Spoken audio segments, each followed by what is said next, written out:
Torej, Helena, kako ocenjujete, da je današnji shod uspel? Najprej to. Mislim, da je zbor uspel točno to, se je zgodilo, kar smo si želeli. Želeli smo predstaviti pomen javne radio televizije in ne nazadnje naše zahteve skozi zgodbe in pričevanja zaposlenih, kolegov, nekdanjih zaposlenih in predstavnikov civilne družbe.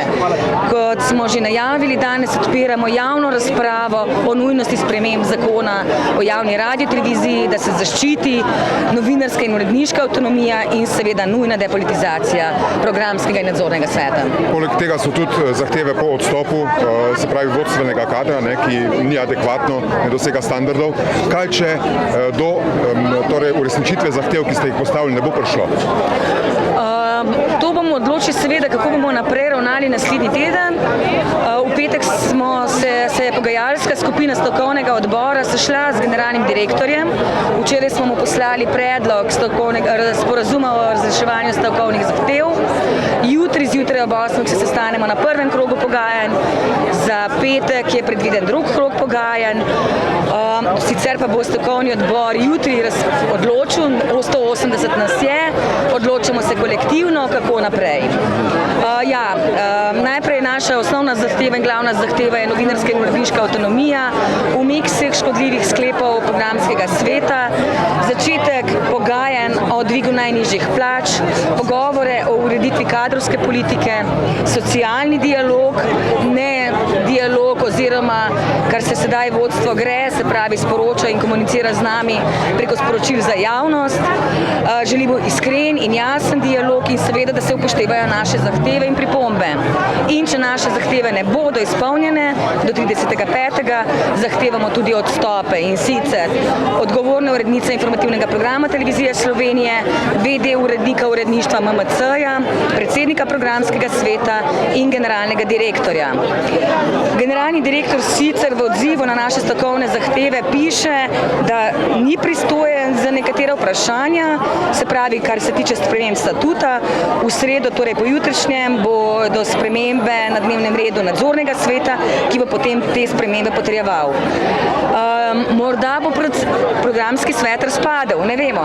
Ravno zdaj v zadnjem času sta 2 svetnika že odstopila, pozvali smo jih večkrat, ker ne nazadnje ti ljudje, programski svetniki, svojo vlogo ne opravljajo odgovorno, kršijo poslovnik, kršijo etični kodeks, ko javno razpravljajo o delu novinarjev, nas šikanirajo in ne nazadnje napeljujejo vodstvo k nezakonitemu ravnanju, kar pomeni, naj se sankcionira recimo vsaj 2 sklepa, ki sta neprimerna za ta čas in za Evropsko unijo, sta prepoved in omejitev sindikalnega delovanja, ker smo kot novinarski sindikat kritični in nas želijo utišati, in drugi sklepe, na podlagi katerega je bil Marcel Štefančič že kaznovan, da se nas zaposlene in honorarne sodelavce kaznuje zaradi kritičnih izjav v javnosti.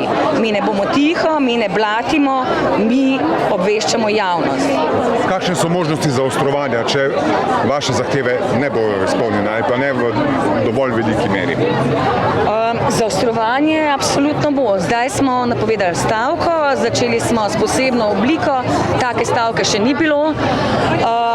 In ker ne želimo prikrajšati gledalcev, poslušalcev in bralcev za vsebine, danes te vsebine polnimo z našimi stavkovnimi zahtevami, pripovedujemo o pomenu javne radiotelevizije, vključeni so različni deležniki iz javnega življenja, od recimo pevcev, ki bodo v kulturi, v športu. Zjutraj se je začelo že z Dobro jutro na televiziji, ko sta gostovala nekdanja urednica uredništva MMC-ja in pa voditelj Globusa. Tako da v vsaki oddaji, tudi v regionalnih centrih in regionalnih programih, danes govorimo o sebi, o javni radioteleviziji. Ali tudi od vlade Republike Slovenije, ki sedaj prihaja na oblast, pričakujete, da bo naredila kaj, da bo koristilo javni službi? Ali vlada sploh lahko v tem kratkem času naredi kaj? No, Zdaj, vlada ne, mi si ne želimo, da bi vlada kadrovala, kot je to primer, smo videli na STA-ju, zato je parlament. In tisti, ki nadzoruje delo na javnem radiju, televiziji, je parlament. Zato se želimo, da odbor za kulturo nadzoruje delo nadzornega sveta in ostalih nadzornih organov, ki so notranji, torej programskega in nadzornega sveta, in kritično obravnava dogajanje. Seveda pozivamo vse čas tudi ostale nadzorne organe, kot so inšpektorati, sodišča. 2 primera imamo trenutno na sodišču.